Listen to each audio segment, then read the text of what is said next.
analista, consultor. ¿Cómo te va, Alfredo, Pablo Caruso, Luis Paginiger, Néstor Restivo, Mariano Hamilton? Saludamos en Que Vuelvan las Ideas. ¿Qué tal?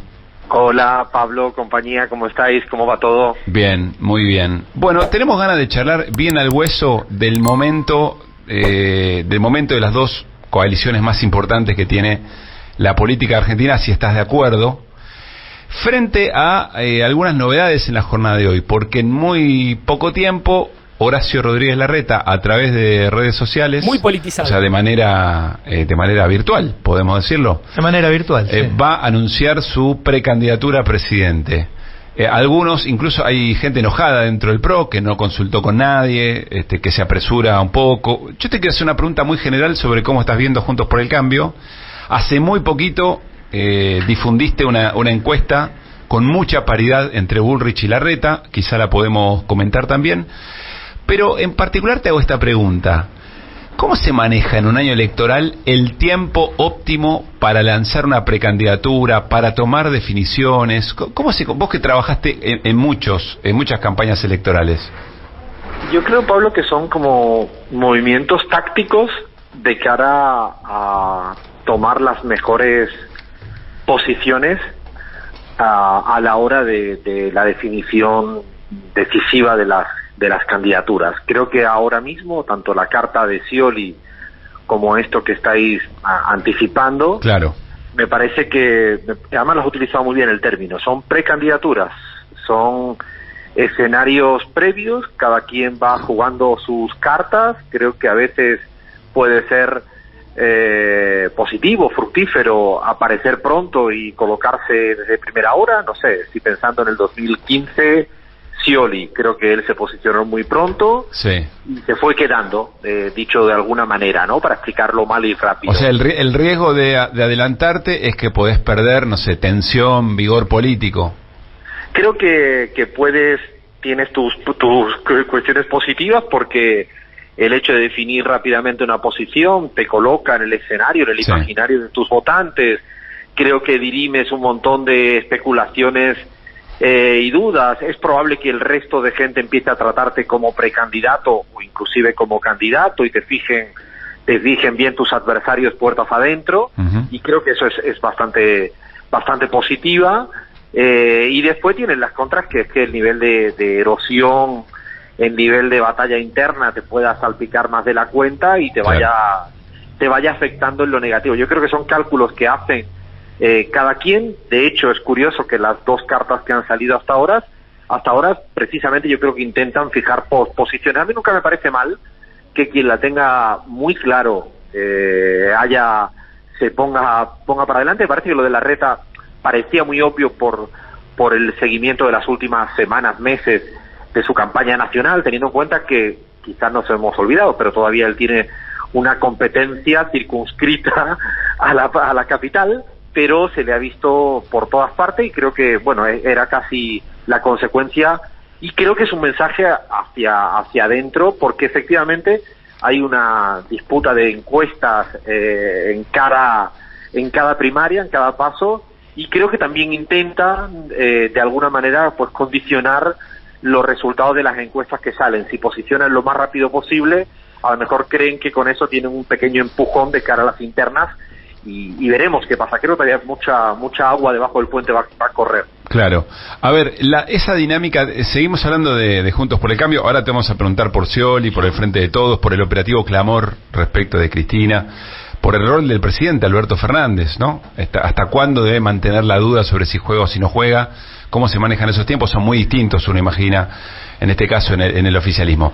Pero la dinámica de la interna de Juntos por el Cambio, ¿cuál es qué es lo que se puede ver en términos generales? Que hay una competencia por ver quién está más a la derecha, quién es más ultra, y al mismo tiempo a la competencia interna están los libertarios, a su vez también acelerando como esa carrera, y que eso puede ser un riesgo de sobregiro respecto del famoso tercio fluctuante. Esta es una escena por la que te quiero preguntar si crees que hay elementos para pensar esto y es de preocupación para Juntos por el Cambio.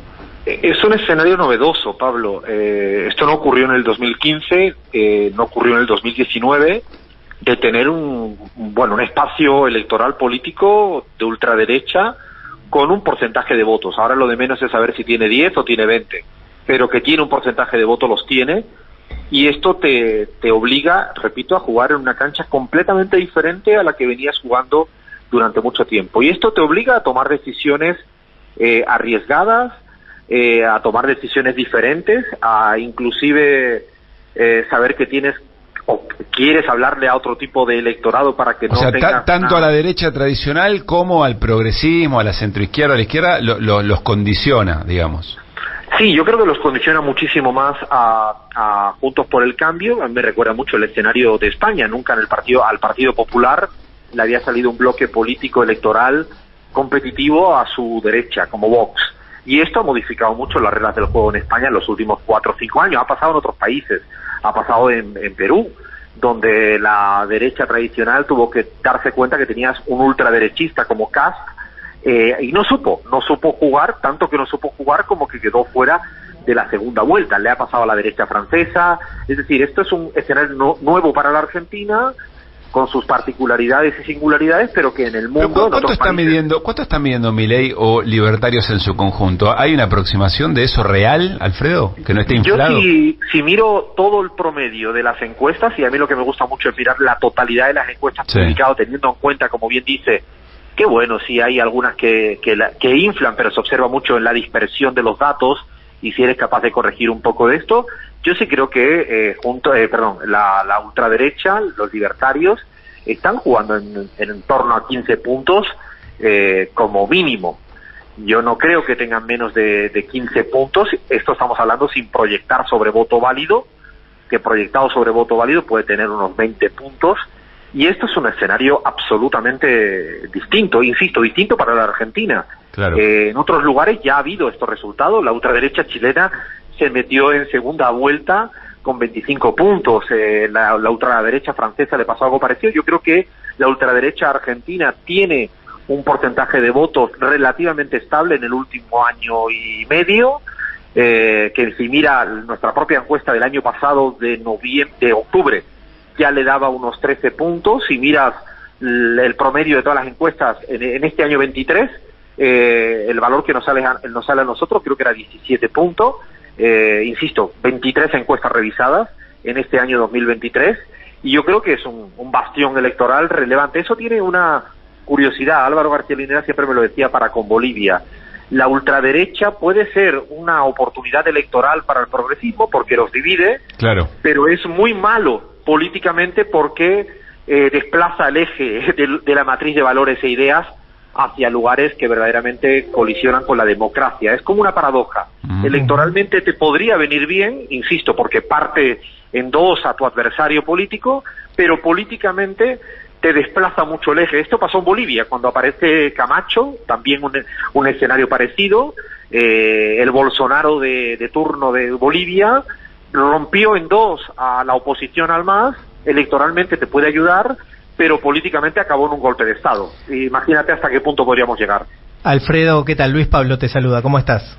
¿Qué tal, Luis? ¿Cómo estás? Bien, y si a Juntos por el Cambio, como vos bien explicaste, lo condiciona de alguna manera o de varias maneras la ultraderecha, los libertarios, ¿quién está condicionando al Frente de Todos? ¿Quién corre al Frente de Todos, ya sea por izquierda o por derecha? ¿Cuál es el peligro en ese sentido que ve el Frente de Todos? Yo creo que el tironeo viene por las dos partes. Hay un tironeo muy interesante, que es la figura de Juan Grabois, que ya ha dicho públicamente que presenta la precandidatura condicionada a los escenarios. Ha planteado públicamente que si estuviera Guado de Pedro, al ser un poco más el candidato del riñón más kirchnerista, sí, ahí se bajaría. Se echaría a un costado.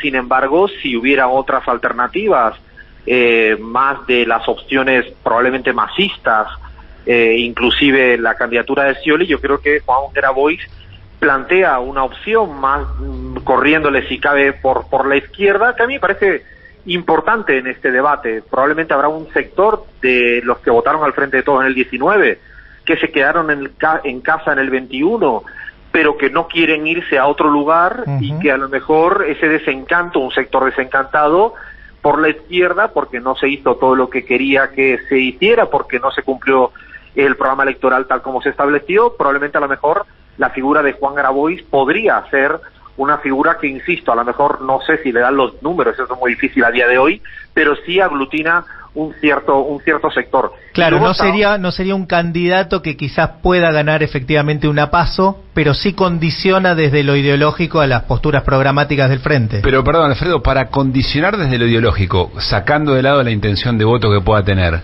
tiene que tener un volumen y una presencia. Me parece muy interesante todo lo que dice Juan Grabois, cómo se planta frente a ciertas cuestiones, frente a cierto posibilismo, pero de ahí a que sea un polo de atracción como para correr por izquierda al frente de todo, ¿o decir que eso ya lo constituye? No digo que tenga quizás ese volumen político para correr por la izquierda, pero sí es cierto que instala en agenda, sostiene en agenda, tensiona en la agenda aspectos que él considera pertinente, y lo hace con cierta audacia mediática que no siempre tienen todos los actores en la política, y yo creo que a veces la correlación de la fuerza política pero la presencia mediática no siempre es proporcional. Él creo que tiene esa gran habilidad en su comunicación, en la manera que lo hace, establece aspectos como la soberanía, como ha hecho recientemente con el tema del lago escondido, aspectos con los recursos estratégicos que él sigue planteando, incluso de lo que se habla muy poco en la Argentina, del tema del agua. Y yo creo que al final es una ecuación compleja. No estoy diciendo que tenga la capacidad de correr por la izquierda en un 100% como un tractor, pero sí creo que influye en un momento donde, además, teniendo en cuenta que al ser gobierno, siempre todavía los actores que están adentro tienen mayor dificultad para todavía posicionar temas. Yo creo que eso, poco a poco, seguramente iremos viendo también un mayor debate programático. Estoy convencido que se va a dar al interior del Frente de Todos más pronto que tarde, pero claro, ahora mismo todavía queda bastante tiempo como para tironear públicamente, programáticamente aspectos, y Juan Grabois, al estar más por afuera, entre comillas, se permite probablemente esa posibilidad. Alfredo, ¿cómo te va? Mariano Hamilton. ¿Qué tal, Mariano? Me quedo con lo de Grabois. ¿Hasta qué punto podría incidir la bendición de Cristina, supongamos, para Grabois? Yo creo que se habla mucho del término la bendición de Cristina. A mí me parece que Cristina, como estadista, juega muchos escenarios con prioridades, y me parece que no va a haber una bendición respecto a nadie. Creo que el escenario del 2019 era completamente diferente, porque ella iba en la fórmula y entonces dijo, es esta la única vía. Este escenario es distinto, y yo creo que en este momento todavía la posición, interpreto, de Cristina es más de estadista, de escenario, donde dentro de todas las cartas debe haber muchas. Entre ellas seguramente considerará, no lo sé, que Grabois puede ser una alternativa complementaria al resto de candidaturas, y a mí me parece que esta visión tan integral que tiene ella probablemente es la que le hace muy diferente a lo que uno escucha permanentemente de si es esta o la otra persona. Claro. Okay, ella Alfredo, cree que puede ser esta y esta, ¿no? ¿Qué pensás del operativo Clamor respecto de Cristina, de lo que surgió de la mesa política? A mí me parece que es importantísimo, Pablo, que ese operativo Clamor sea interpretado como un fenómeno político que seguramente va a tener consecuencias electorales. El hecho de que exista mucha gente de la dirigencia que esté planteando que Cristina tiene que ser la candidatura, yo creo que hay, al menos yo lo leo, primero plantearlo respecto a la proscripción de facto que existe. Yo creo que el debate no es legal ni leguleyo, me parece que esa es una trampa que la derecha en la Argentina intenta plantear, porque claro... La derecha y algunos ministros del gobierno, ¿no?